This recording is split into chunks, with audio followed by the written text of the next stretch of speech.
Bienvenue à toutes et tous dans cette table ronde sur la formation professionnelle continue en 2040.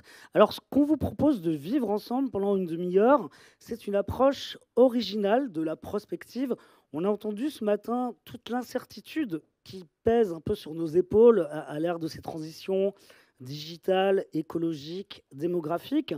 Et évidemment, le futur est une question qui interpelle beaucoup, qui donne lieu à beaucoup de travaux de prospective, par exemple. Et ce que l'on vous propose là, c'est une approche décalée, originale, d'une manière de réfléchir au futur à travers une approche du design fiction, donc, que Olivier Watley, notre partenaire de Making Tomorrow, va vous présenter plus en détail. Et il s'agit là de réfléchir ensemble à des futurs possibles en racontant des histoires qui interpellent, et c'est le propre de cette approche de design fiction. Alors, j'essaie de faire avancer les slides. La régie, si vous pouvez passer à la diapositive suivante.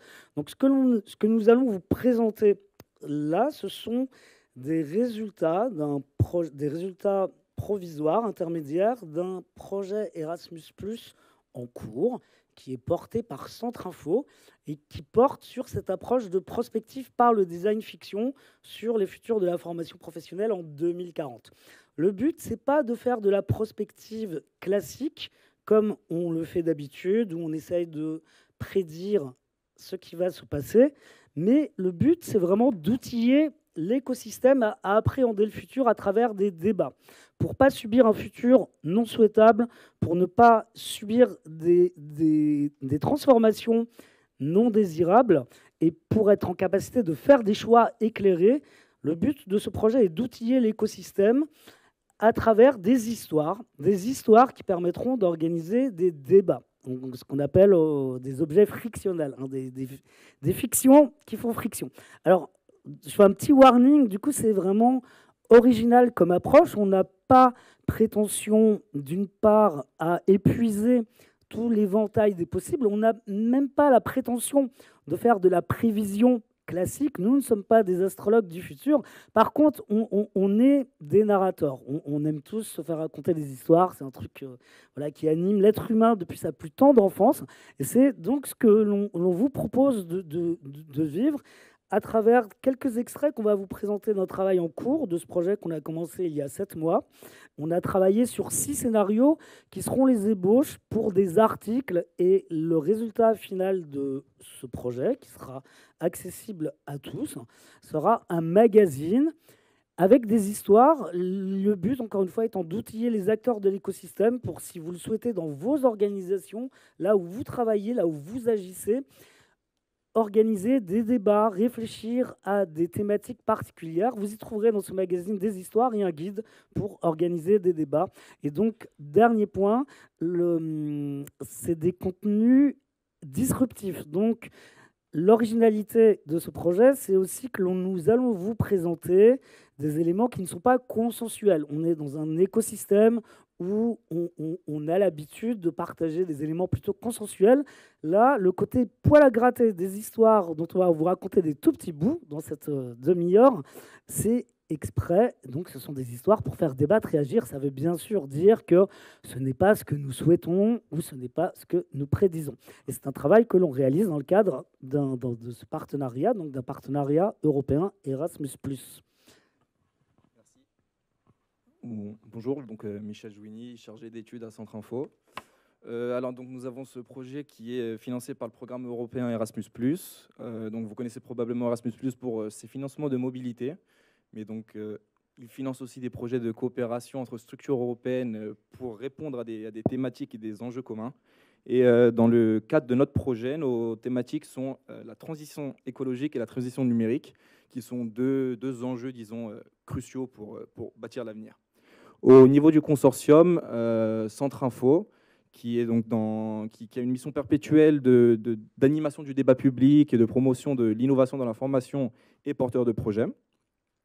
Nos partenaires sont le cabinet de recherche autrichien 3S, qui malheureusement n'est pas présent aujourd'hui, mais qui a déjà coordonné 2 recherches à l'échelle européenne, 2 recherches de prospective à l'horizon 2035 pour le CEDEFOP. Le CEDEFOP étant le Centre de développement pour la formation professionnelle, donc l'agence de l'Union européenne qui réunit les acteurs européens de la formation et qui discutent, qui travaillent autour des politiques en termes d'éducation et de formation. Nous avons les partenaires luxembourgeois, donc l'INFPC, l'Institut national pour le développement de la formation professionnelle continue, qui nous ont fait le plaisir de faire le déplacement depuis le Luxembourg. Et leur mission est l'information autour de la formation et l'animation et la gestion du portail pour la formation tout au long de la vie au Luxembourg. Et pour finir, Making Tomorrow, donc représenté par le cofondateur Olivier Watley, qui sont les spécialistes de la prospective autour de la démarche du design fiction. Et je laisserai Olivier vous présenter la démarche de design fiction. Donc vous pouvez voir, on a une multitude d'acteurs, et cette multitude d'acteurs permet d'avoir une certaine complémentarité en termes de pédagogie, en termes de connaissance des systèmes de formation, d'information à la formation. Donc ça crée une certaine harmonie dans notre projet qui dure maintenant depuis 7 mois. Et pour finir, un dernier point, et qui je pense est important, que Vincent vous a déjà rappelé, on ne cherche vraiment pas à prédire ce que sera 2040, on ne cherche pas à prédire ce que l'on souhaiterait, ce qui serait souhaitable. On cherche vraiment à produire du contenu pour alimenter une réflexion et une réaction pour l'écosystème.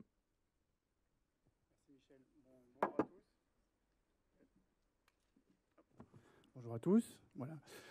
Merci, messieurs, pour la présentation. Donc, effectivement, je représente Making Tomorrow. Oh, oui, pardon. Je laisse switcher la présentation. Pendant cela, je représente Making Tomorrow. On a eu le plaisir, donc, depuis 7 mois, d'accompagner cette démarche. Je pense que vous avez bien compris le message. On va le redire et le redire. La démarche de design fiction n'est pas une démarche prédictive. C'est une démarche qui, volontairement, met en scène des composants qu'on va estimer tantôt désirables, tantôt indésirables. On pense que ce n'est pas notre rôle de vous dire ce qu'est un futur désirable pour vos métiers. On a plutôt vocation à alimenter des moments de réflexion. Et pour ça, il faut pouvoir équilibrer ces deux composantes. Et c'est ce qu'on a essayé de faire dans le projet. Alors, pour la régie, c'est l'autre diaporama. Donc, dans le futur, on sera toujours aussi bon en transition informatique qu'aujourd'hui. Ça, c'est la première constante.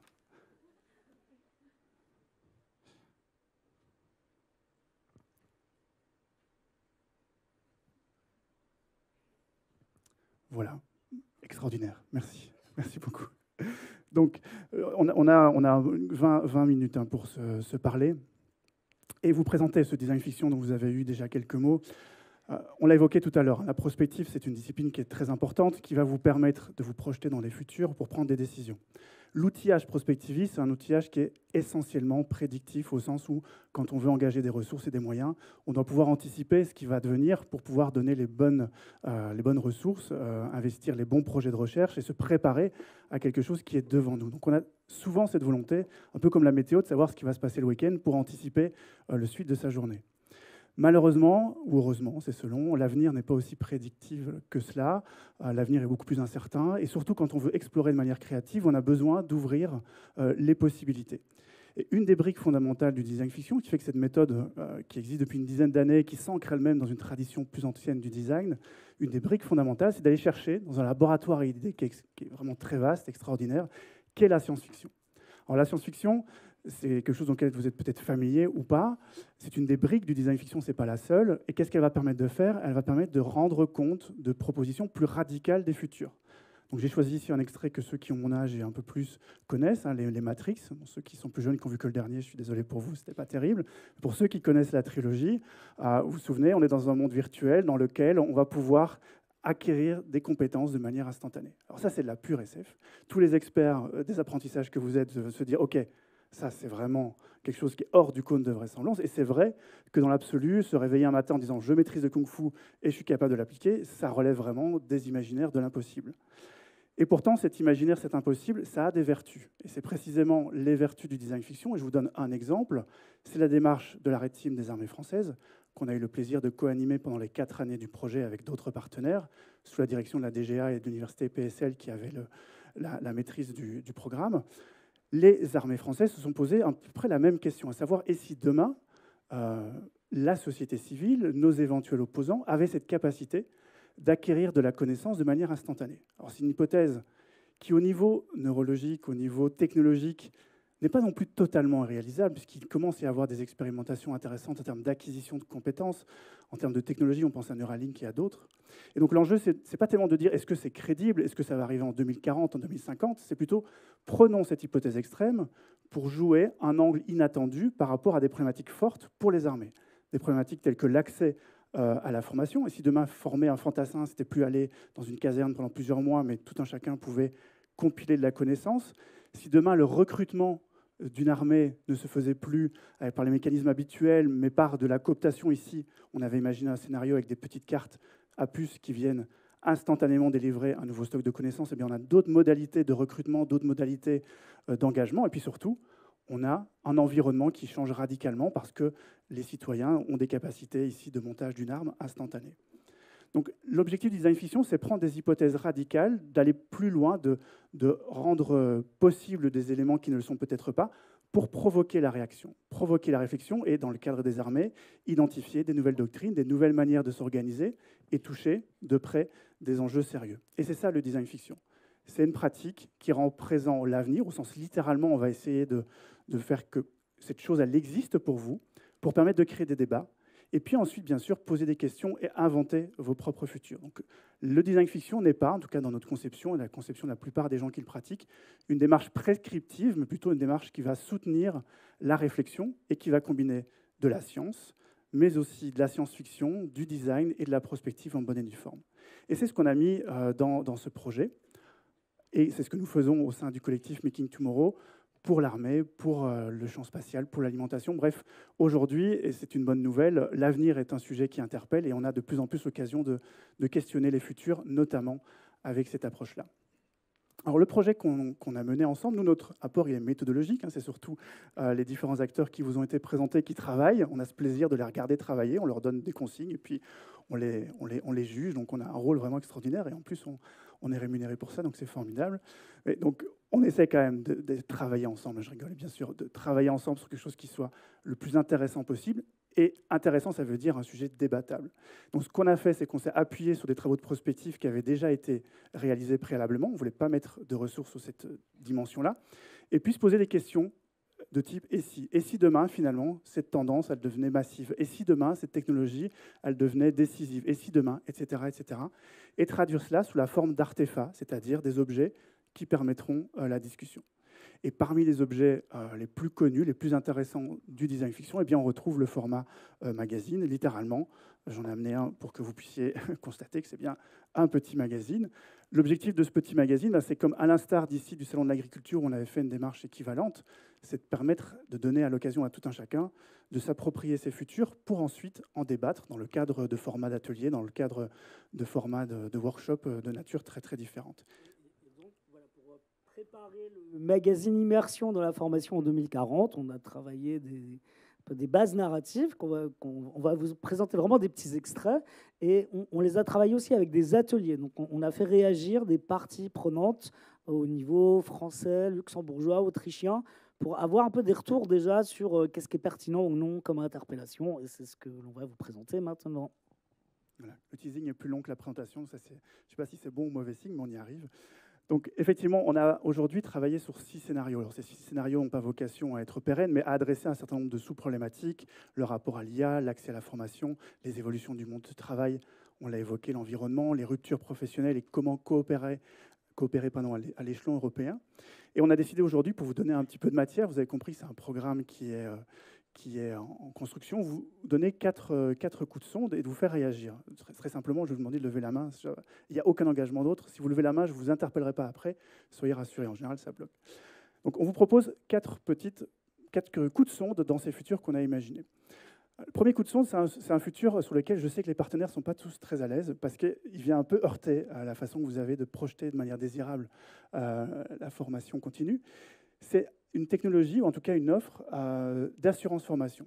Clairement, le point d'entrée de ce scénario, c'est de dire, demain, en fait, on a une privatisation du soutien à la formation dans les apprentissages tout au long de la vie. Et donc, et si demain cette capacité d'accompagner les changements de métier, de pouvoir vous reformer au cours de votre vie, était totalement laissée à des partenaires de type assurantiel qui vont, comme ici on a la Skill Reboot Card, vous permettre de gérer au quotidien vos évolutions de métier. Autrement dit, en écho au point qui a été soulevé ce matin très fortement, la nécessité d'investir plus dans le développement des compétences. Là, on serait dans une situation un peu d'échec collectif. On n'a pas réussi à mettre en place des mécanismes de collectivisation suffisamment forts et c'est le marché qui prend le relais avec les compagnies d'assurance. Vous l'aurez compris avec la réaction de Vincent, c'est clairement pas un scénario sur lequel il y a une prise de position désirable, mais néanmoins, on a souhait d'interroger cette problématique. Et même lorsqu'on a une thématique qui est assez négative, c'est intéressant d'y voir des angles éventuellement positifs. Alors imaginons que ce monde existe et qu'on entendrait des utilisateurs. Et un premier utilisateur pourrait nous dire, moi finalement, ce système, c'est génial parce que ça me permet de planifier. Ça me permet de planifier ma vie sur le long terme. Et surtout, ça va me permettre de pouvoir aussi positionner des meilleurs moments de vie, de prendre des pauses là où j'ai envie d'en prendre et pouvoir me libérer quand j'ai envie de me libérer. Donc ça offre cette garantie, pour ceux qui peuvent se le payer, de se planifier des moments de vie. Ce titrage, c'est une assurance compétence qui permet de retourner en formation continue 2-3 mois tous les 5 ans, on va dire, avec maintien du salaire, donc des formations mi-longues, mais qui sont financées et régulièrement accessibles tout au long de sa carrière. Autre possibilité, il n'y a plus d'obsolescence programmée du travail, puisqu'on a toujours un partenaire qui va vous garantir une capacité de retrouver finalement un emploi avec la bonne formation qui y correspond, et donc de se garantir finalement que je ne serai jamais une obsolescence dans le monde du travail. Ces deux versions potentiellement positives, et j'insiste sur le potentiellement positif. C'est là où je vais tester l'exercice. C'est un futur négatif. Pour autant, on pourrait y voir des éléments positifs. Je peux mieux anticiper et planifier les mutations du monde professionnel, ou bien au contraire, je peux donner la sécurité, ou au contraire, en complément, la sécurité face au changement perpétuel des métiers. Et donc là, je vais vous inviter à vous exprimer. Vraiment, c'est la démarche du design fiction. Je vous laisse quelques minutes. Je vais vous demander de choisir de ces deux hypothèses, alors pas celle à laquelle vous avez envie de vous lever ce matin pour la défendre, en tout cas la moins pire, celle qui vous semble la plus intéressante à investiguer, à creuser, malgré le contexte, qu'on a bien tous compris, contexte assez désagréable. Donc on va essayer. Sur l'hypothèse A, je vais vous demander de lever la main. Des deux, je vous demande de choisir une des deux. Hein. Ne faites pas les deux à la fois. Sur la première, qu'est-ce qui opte pour cette première hypothèse de dire c'est intéressant de se poser la question comment je planifie sur le long terme mon parcours de vie. On a OK. Merci déjà de vous faire l'exercice. On va voir si c'est vraiment par fainéantise ou si c'est par conviction. Pour la B, qui préfère l'hypothèse B? OK. Intéressant. Intéressant parce qu'à dire vrai, je pensais en venant qu'on allait plutôt dire l'hypothèse A, que c'était plus judicieux de se projeter dans la longueur de la formation, la planification, pardon, mais l'idée de ne jamais être obsolète, d'être toujours à jour, d'être toujours manifestement en connexion avec le champ du travail, c'est vraiment intéressant. Je vous propose un deuxième exercice, on fait la même avec un autre scénario, comme ça on prend l'angle inversé. Ici, on s'est posé un autre scénario où finalement la question de la formation est réinterrogée par le fait que notre environnement, par des objets connectés, par des micro-interventions quotidiennes, va nous accompagner dans notre monde professionnel et nous donner les bonnes ressources et les bons comportements au bon moment. Pour le dire encore plus simplement, vous travaillez, que ce soit dans un environnement plutôt manuel, dans un environnement plutôt de bureau, à un moment donné, vous avez votre outil de réalité augmentée qui vous explique comment bien vous comporter par rapport à votre interlocuteur, qui vous aide et qui vous permet demain d'avoir des bons gestes face à une opération pas trop technique. Bref, la formation ne se fait plus parce qu'au final, vous avez ce guidage qui est permanent par l'environnement, l'écosystème numérique qui vous accompagne. Ce titrage, c'est de la formation en situation de travail généralisée, automatisée, qui se base sur des exosquelettes ou des oreillettes ou des lunettes avec de la réalité augmentée. Exactement. Souvent dans le design fiction, la technologie nous importe peu, ou en tout cas beaucoup moins. Le but, ce n'est pas de prédire de quelle technologie va l'emporter, mais plutôt, et si ce courant technologique se développe, qu'est-ce qui pourrait se passer? Alors, ça a l'air sympathique comme ça, mais on s'est rendu compte aussi dans les workshops, quand on a commencé à faire réagir des partenaires, qu'évidemment, ça avait des limites. Première limite, cette personne du futur qui nous explique, alors moi je ne connaissais rien à ce nouveau travail, mais cette machine m'a accompagné dans les gestes, et je fais tout parfaitement bien. J'en viens même à me demander si c'est moi qui travaille ou si c'est la machine qui travaille. Est-ce qu'on n'est pas porteur finalement? C'est la machine qui est l'employé ou le collaborateur, et nous on est porteur de la machine. Quand on dit machine, là c'est un exosquelette ou une oreillette qui guide. Exactement. Deuxième verbatim des futurs, Quand j'ai fait mon premier burn-out, j'ai continué pendant 6 mois à travailler avec la même intensité, parce que la machine, mon accompagnement était tellement efficace que même si psychologiquement j'étais plus capable, je continuais encore à travailler.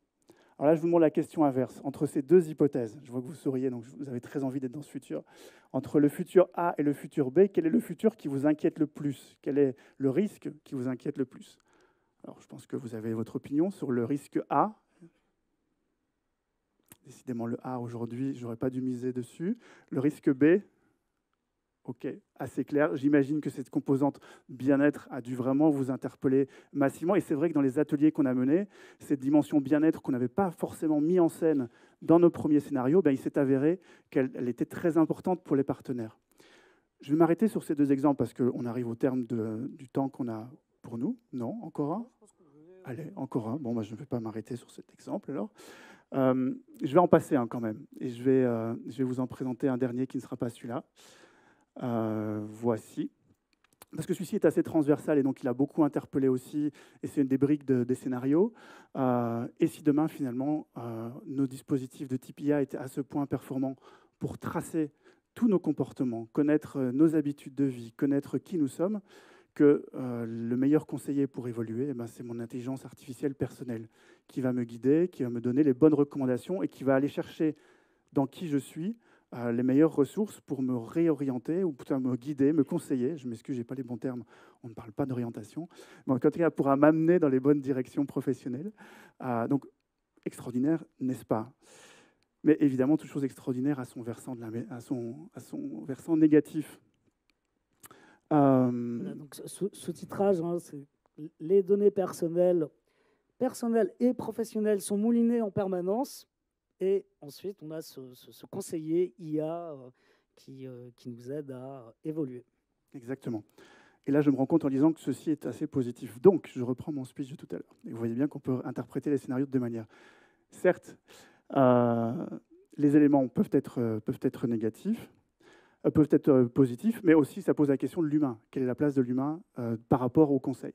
En tout cas, dans ces futurs, on a une personne qui nous dit j'ai orienté mon fils.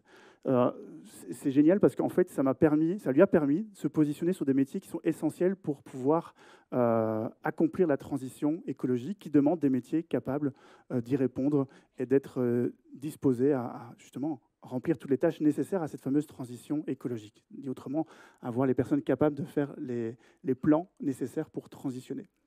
Une autre personne du futur nous dit moi, mon IA, elle connaissait même mes classements en e-sport. C'est incroyable. Jamais j'aurais partagé cette donnée-là.